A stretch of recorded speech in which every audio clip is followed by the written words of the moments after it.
So you may be wondering why we're looking at a snow-filled backyard in New Jersey. Well, I just wanted you to see what it was that canceled my plans for the video I was going to do for you this time. Okay, so it started a couple weeks ago when I watched a video on Wolf Tick Videos, and they put 203mm brake rotors on one of their bikes and tested it, front and back. And it's bothered me ever since then, because I don't think you should have the same size rotor in the back. The way everything works, usually you have more braking power on the front because you have weight transfer to the front. And the back's going to wind up skidding. It's going to wind up locking up. So I came up with this idea. I really wanted to try something with my Polygon. My Polygon has 160mm rotors, front and rear. And I was going to go to the local bike trail on a flat area. I was going to set up a couple cones, put my tom-tom on the handlebars so I know how many mile per hour I'm going, and do some quick braking. Let Tracy record it so we can see if the back wheel's locking up and see how far of a distance it took. And then I was going to change the rotors and then try it again. And here's the rotors over here, what I'm going to put on there. I got a 180mm floating rotor for the front, and I have a 160 floating rotor for the rear, and I have the adapter to make the caliper work with the 180 up front. Now, I don't think a 180 is going to be that big of a difference, right? But I think what's going to help is that it's going to balance the brakes out so that you could use both brakes to their full potential. And I think the floating rotor, that's something that's really common on motorcycles, on sport bikes. So I think it's going to help the pedal, the handlebar, the feel, the lever feel, so that I can control it more of a modulating way than an on and off way. But we're going to have to wait. The weather won't cooperate. So that was the part one of what I was going to do. In case you were wondering, I'm firing my director. So if anybody's looking for a job, please send me an email. Okay. In case you were wondering why a bigger rotor would make a difference, just think of it like a breaker bar or a ratchet. If you had a ratchet that big, or if you had a breaker bar that big, it would have more leverage. It's just a matter of leverage. And as long as the brake caliper is capable, has enough clamping force, a bigger rotor is going to make it stop quicker. You may lose some of your feel though, right? Because it's going to apply so quickly. That's how I feel about it. That's what I think.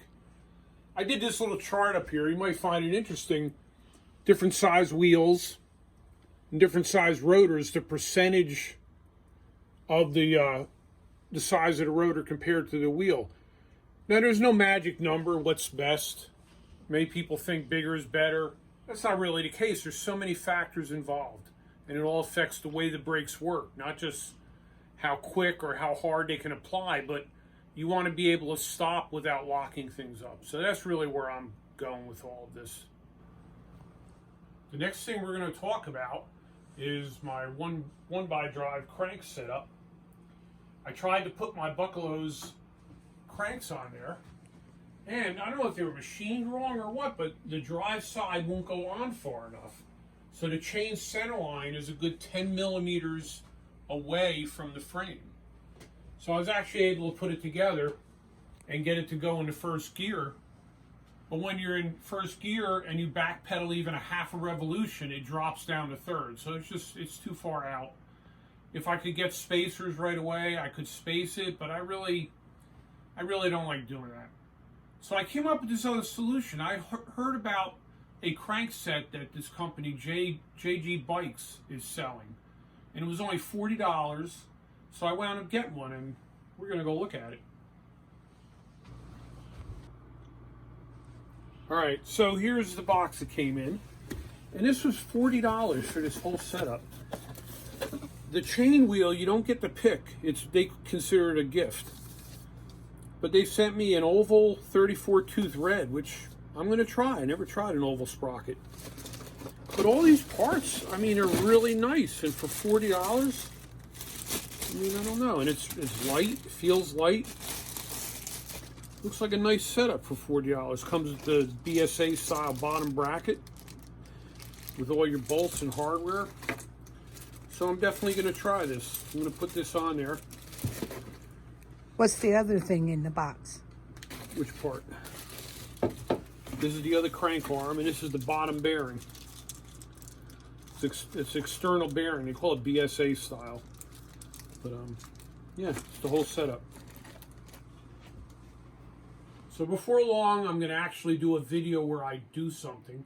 Sorry about all this talking, but I'm going to do the drivetrain on this bike because I need some of the parts to work on the Iron Horse and the Kawasaki bike. And I'm going to do the handlebars. I'm going to change my levers because I know it's unusual, but I've been riding a motorcycle so long, I can't get used to the front brake being on the left. So I'm switching them. And I'll bleed the brakes. I'm not going to show a whole lot of this. All this has been on YouTube before. If somebody would like to see a detailed explanation, a detailed project, leave it in the comments and I'll do it. But for right now, I'll probably show some highlights of changing the cassette, changing the crank, changing the handlebars, and then we're going to move on to one of the other bikes and get working on them and try to get things together for when the weather clears up a little bit. But I'm not going to put the rotors on. I'm still going to do the brake test, but I got to wait for some decent weather. Oh, one last thing. So I talked about building my own frame. I did a little research. I can get aluminum steering head tubes. I can get chromoly. I can get titanium even. I've never welded titanium. It worries me a little. I've got a Bob the Builder TIG welder, so I don't know how it would even work out. But so yeah, I'm researching and still looking into that. It's not out of the question. But right now I'm kind of excited about my crank set. So we're going to see how that goes and how my 11x drivetrain goes. So that's where we're going to leave it for now. I forgot, I wanted to say that Tracy's going to put the link to the Wolf Tick video I was talking about where they put the 203mm rotors on.